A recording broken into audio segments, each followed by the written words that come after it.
Hello बच्चों, जैसा कि हमने पिछले वीडियो में अलाउद्दीन खिलजी के बाद के रूलर्स के बारे में चर्चा की थी और उसमें शहाबुद्दीन उमर जो कि बहुत ही शॉर्ट पीरियड ऑफ टाइम के लिए रहा, then Qutbuddin Mubarak Shah and after Qutbuddin Mubarak Shah Nasiruddin Khusro Shah 1320 तक रूलर रहा एंड देन उसके बाद में हम देखते हैं सितंबर 1320 ईस्वी में गाजी तुगलक जो कि गियासुद्दीन तुगलक के नाम से सिंहासन पर बैठा।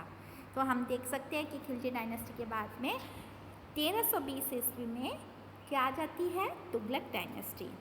अब प्रश्न यह उठता है कि खिलजी वंश का पतनों के क्या कारण थे, उसके पतन के क्या कारण थे। अलाउद्दीन की मृत्यु के बाद केवल 4 वर्षों में ही खिलजी वंश का पतन एक महत्वपूर्ण तथ्य है। हमने देखा 1316 ईस्वी तक जो अलाउद्दीन खिलजी था वो एज अ शासक की तरह उसका बहुत बड़ा नाम था और बहुत बड़ा उसका योगदान रहा खिलजी डायनेस्टी के उत्थान में। लेकिन आफ्टर हिज डेथ, उसकी मृत्यु के पश्चात में आप देखेंगे कि 4 वर्ष बाद ही खिलजी डायनेस्टी का पतन हो जाता है। ऐसा क्या महत्वपूर्ण कारण छिपे हुए थे, ये हम इसके पढ़ते हैं। 4 वर्षों में जब खिलजी वंश के पतन का एक महत्वपूर्ण तथ्य है और इससे पता चलता है कि बलबन की भांति अलाउद्दीन के साम्राज्य की नींव भी दुर्बल थी। वास्तविक सत्य तो यह है कि सैनिक शक्ति पर आधारित साम्राज्य कभी दीर्घायु प्राप्त नहीं कर सकता। अब यह माना जाता है कि अगर जो शासन जो सैनिक शक्ति पर आधारित हो, जो साम्राज्य जो सैनिक शक्ति पर आधारित हो, वो शॉर्ट पीरियड ऑफ टाइम में उत्थान कर सकता है। लेकिन अगर लंबे पीरियड ऑफ टाइम के लिए बात करें, लॉन्गर पीरियड ऑफ टाइम की बात करें, तो वो सक्सेसफुल नहीं हो सकता। जलालुद्दीन और अलाउद्दीन दोनों ने सैनिक शक्ति के माध्यम से सत्ता हस्तगत की थी। जलालुद्दीन की बात करें, क्योंकि जब खिलजी डायनेस्टी आई थी, बलबन जो स्लेव डायनेस्टी के बाद में जब जलालुद्दीन खिलजी शासक बना था, उसने खिलजी डायनेस्टी का प्रवर्तक माना जाता है। और अलाउद्दीन, इन दोनों ने ही किस तरीके से सत्ता को हस्तगत किया था, सैनिक शक्ति के माध्यम से। सैन्य शक्ति के बलबूते पर ही अलाउद्दीन ने इसका विस्तार किया और मंगोलों के आक्रमण से इसकी सुरक्षा भी की। इसी को आधार बनाकर उसने स्वेच्छाचारी निरंकुश शासन स्थापित किया। लोगों ने श्रद्धा से नहीं अपितु उसकी सैनिक शक्ति से आतंकित उसकी आज्ञाओं का पालन किया। इस प्रकार की व्यवस्था सुल्तान की व्यक्तिगत योग्यता तथा प्रतिभा पर निर्भर करती है। संयोगवश उसके उत्तराधिकारियों में एक भी ऐसा न निकला जो इस शासन तंत्र को संभाल पाता। जिस तरीके का जो उसने सहेज कर जो साम्राज्य स्थापित किया था, जिन गुणों को सहेज कर उसने जो साम्राज्य स्थापित किया, लेकिन लेटर ऑन उसके जो उत्तराधिकारी थे उनमें अलाउद्दीन खिलजी जैसी काबिलियत नहीं थी, काबिलियत की कमी थी। यह भी संयोग की बात है कि कुतुबुद्दीन मुबारक शाह, जिसने भली भांति शासन आरंभ किया था, इंद्रिय भोग विलास में डूब गया और उसकी अनैतिकता ने उसे अमीरों और जनता की सहानुभूति से वंचित कर दिया। कुछ इतिहासकारों ने अलाउद्दीन को भी खिलजी वंश के पतन के लिए उत्तरदायी माना है।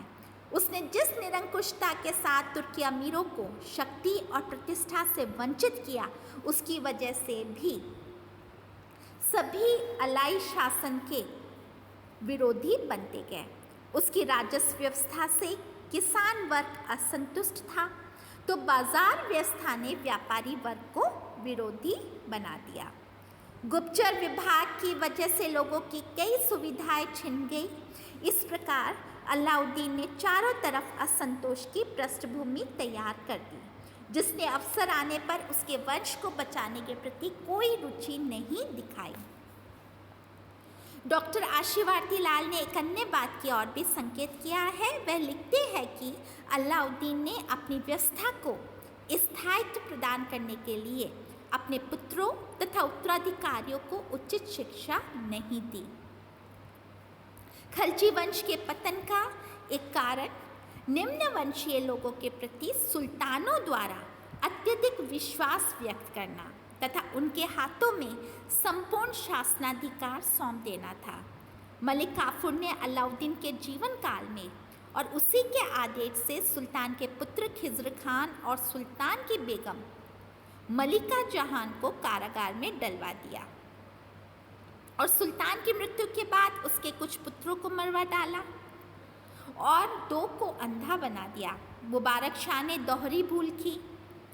एक तरफ तो उसने सिंहासन के संभावित समस्त दावेदारों को मौत के घाट उतार दिया और दूसरी तरफ खुसरो का विश्वास कर अपने प्राण भी खो बैठा।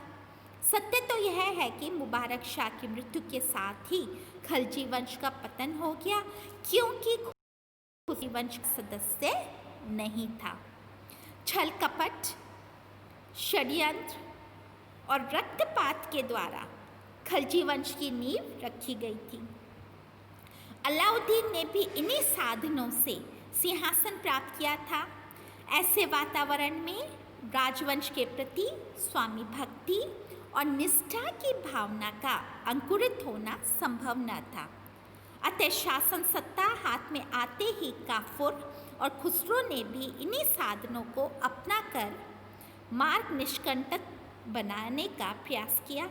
उनका तर्क है कि इनके कारण राजकोष पर बहुत अधिक भार पड़ता गया, जिसकी वजह से जन कल्याणकारी योजनाओं को हाथ में नहीं लिया जा सका और खलजी वंश लोकप्रिय ना हो सका।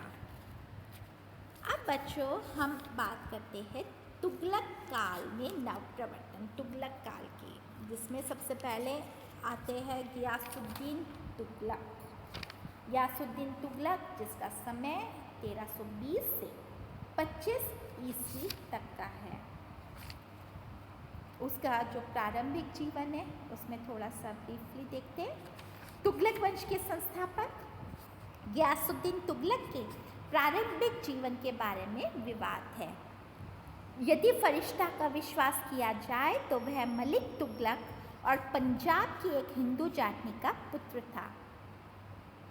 मलिक तुगलक बलबन का एक गुलाम था, परंतु कुछ विद्वानों का मानना है कि गियासुद्दीन अपने भाइयों के साथ खुरासान से जीविका की तलाश में भारत आया था और सुल्तान अलाउद्दीन की सेना में नियुक्त कर दिया गया।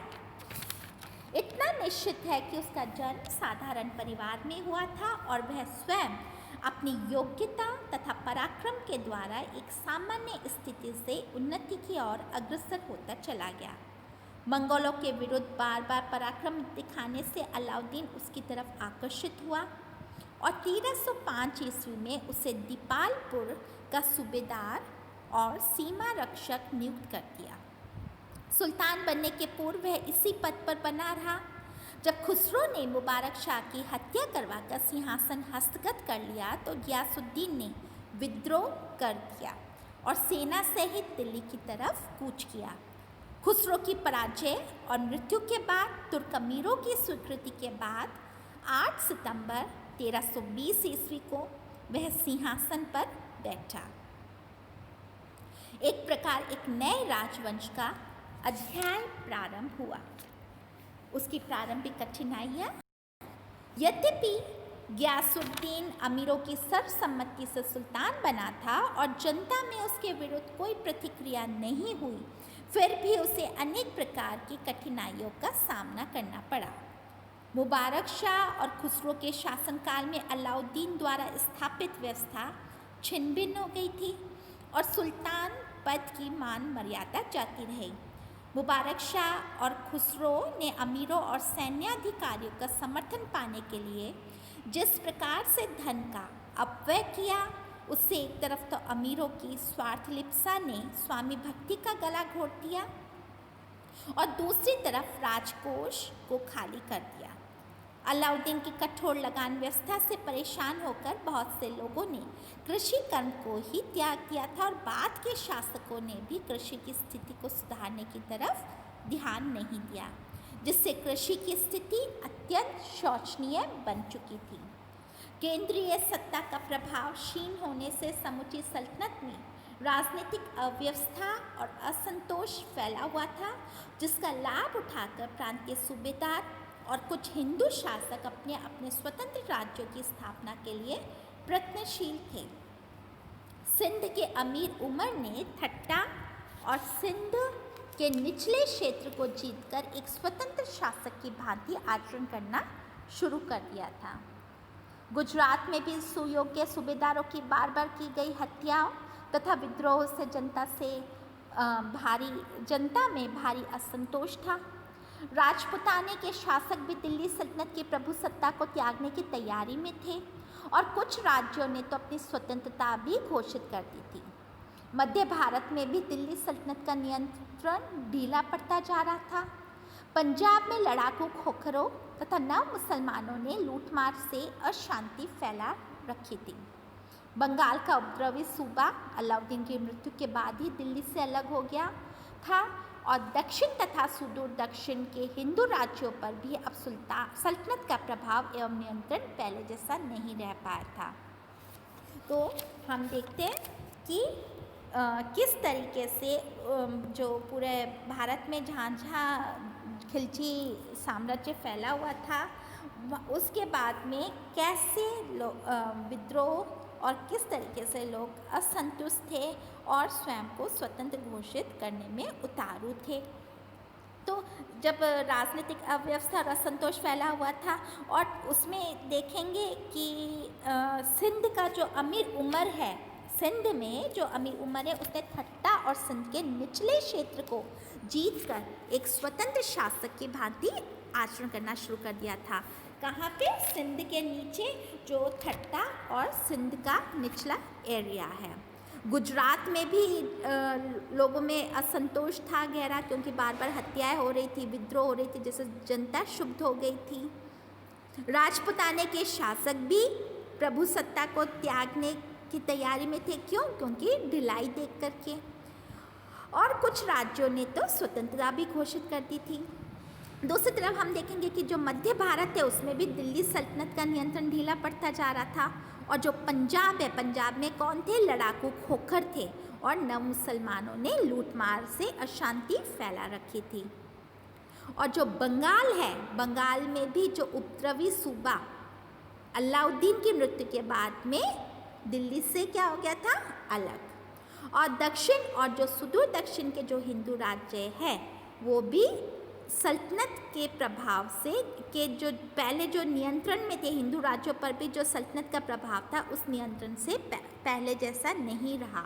इस प्रकार सुल्तान बनते ही गियासुद्दीन को उपर्युक्त कठिनाइयों का सामना करना पड़ा, जिन पर अपने व्यक्तिगत गुणों, सैनिक प्रतिभा, दीर्घ प्रशासनिक अनुभव और नीति निपुणता के द्वारा विजय प्राप्त करने में और दिल्ली सल्तनत की प्रतिष्ठा और गौरव को पुनः स्थापित करने में सफल रहा। अब जब हम देखेंगे गियासुद्दीन की गृह नीति, उसकी विदेश नीति, इन सब के बारे में नेक्स्ट वीडियो में हम डिस्कशन करते हैं। देन तत्पश्चात फिर मोहम्मद बिन तुगलक आता है। मोहम्मद बिन तुगलक भी बहुत ही इम्पोर्टेंट है, लेकिन और मोहम्मद बिन तुगलक पे तो वैसे ही क्वेश्चन बनते हैं, लेकिन जो गियासुद्दीन तुगलक है उसके बारे में भी हम नेक्स्ट वीडियो में पढ़ेंगे।